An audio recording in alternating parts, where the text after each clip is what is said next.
श्रोता प्रेमियों, मैं राम सागर शास्त्री आप लोगों के समक्ष रखने जा रहा हूं एक प्रसंग, बाली वध और तारा का श्राप।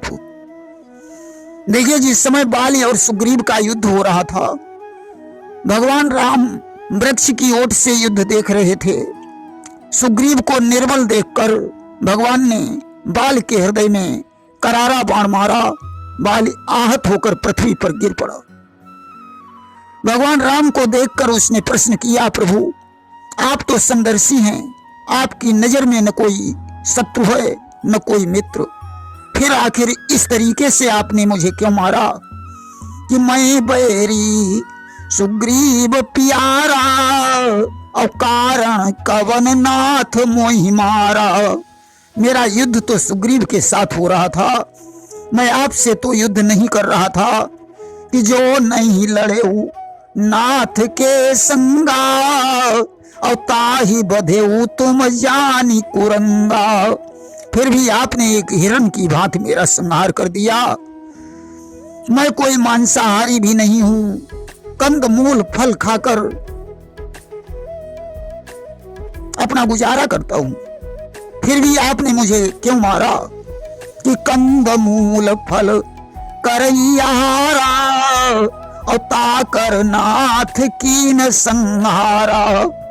मैंने आपके जर जमीन की चोरी भी नहीं की, फिर भी आपने मुझे मार डाला कि जर जमीन तब ना ही चुराई और फिर क्यों बधे मोहि रघुराई।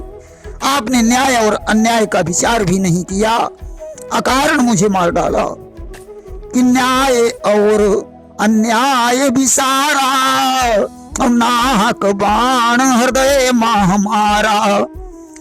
मैंने आपकी अयोध्या में कोई उपद्रव भी नहीं किया, फिर भी आपने मुझे मार डाला कि नहीं तब देश उपद्रव कीना और फिर क्यों नाथ मोर बध कीना।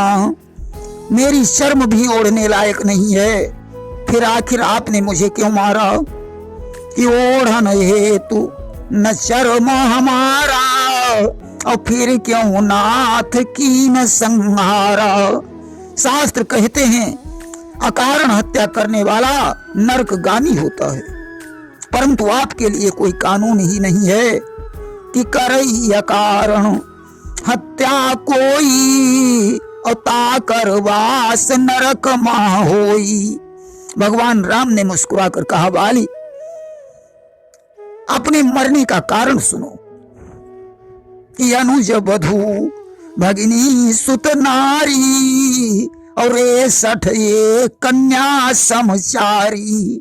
छोटे भाई की पत्नी, बहन और पुत्र की पत्नी और कन्या, ये चारों एक समान हैं और इन्हीं कुदृष्टि बिलो कई जोई और ताही बधे कछु पाप न होई। जो इन्हें कुदृष्टि से देखता है उसको मारने में कोई पाप नहीं पड़ता। तुमने अपने छोटे भाई सुग्रीव की पत्नी को छीन लिया, इसलिए मैंने तुम्हारा वध किया है। बाल ने कहा, प्रभु ये बात तो समझ में आ गई, परंतु आप तो धर्मावतार हैं, आपने छुपकर मुझे क्यों मारा।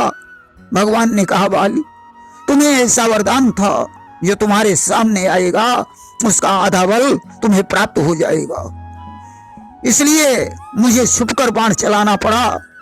बाल ने कहा, प्रभु जब जीव आपके सामने होता है तो उसके जन्म जन्मांतर के पाप नष्ट हो जाते हैं। क्या मैं आज भी पापी हूं?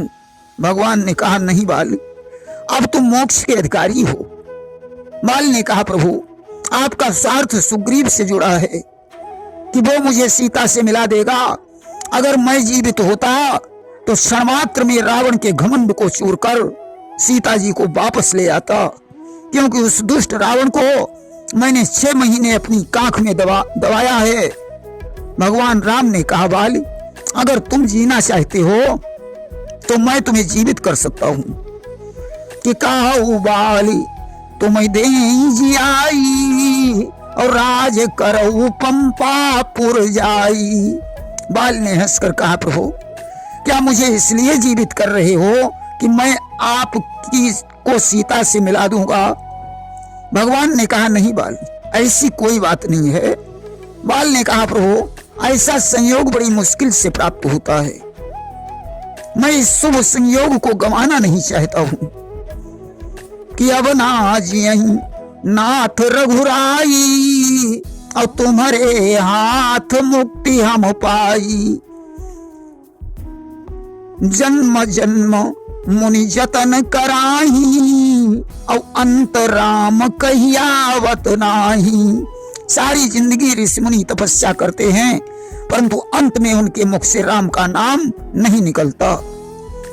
मेरी मृत्यु तो आपके चरणों में हो रही है, इस संयोग को मैं कैसे छोड़ सकता हूं। बाल ने इतना कहकर अंगद को बुलाया, राम के हाथों में बाह पकड़ा दी और कहा प्रभु अंगद को अपना सेवक बनाकर मुझे स्वर्ग धाम जाने की आज्ञा दीजिए। आज बाल ने अपने प्राणों को छोड़ दिया। उसी समय बाल की पत्नी तारा पसाने खा खा कर विलाप करने लगी कि तारा हृदय दुख अति व्यापा और तुरत दीन ते ही राम ही सापा। आज तारा ने दुखी होकर राम से कहा प्रभु अब मैं तुम्हें क्षमा नहीं कर सकती हूं, क्योंकि संसार में वैधव्य जीवन से बड़ा कोई दुख नहीं होता है। और धर्म हेतु लीन अवतारा और मारो छुपी तुम कंठ हमारा। तुमने धर्म के हेतु अवतार लिया है परंतु छुपकर हमारे नाथ का संहार किया है, इसलिए मैं तुम्हें श्राप देती हूं। जिस तरीके से तुमने व्याध की तरह छुपकर हमारे स्वामी को मारा है, यूं ही अगले जन्म में आखेटक बनकर हमारा पति तुम्हारे बाण मारेगा।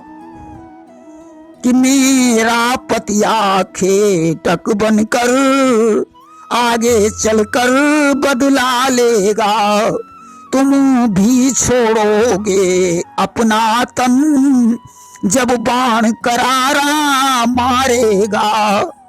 आज भगवान ने तारा का श्राप सिरोधार्य कर लिया। बाद में तारा ने भगवान से क्षमा मांगी, कहा प्रभु मेरा श्राप मिथ्या हो जाए। भगवान ने कहा नहीं तारा, जो भी होता है हमारी मर्जी से होता है, श्राप तो मिथ्या नहीं हो सकता है। भगवान ने तारा को ज्ञान दिया कि क्षिति जल पावक गगन समीरा और पंच रचित या अधम शरीरा। यह शरीर 5 तत्वों से बना है। जीवात्मा अजर अमर है, वह न कभी जन्म लेता है न मरता है, सिर्फ शरीर ही विनष्ट हो जाता है। अब तुम हृदय में धैर्य धारण कर अपने पति की मिट्टी ठिकाने लगाने का प्रबंध करो। आज तारा को ज्ञान देकर भगवान किष्किंधा पर्वत पर वापस लौटाते हैं। प्रेम से बोलिए वृंदावन बिहारी लाल की जय।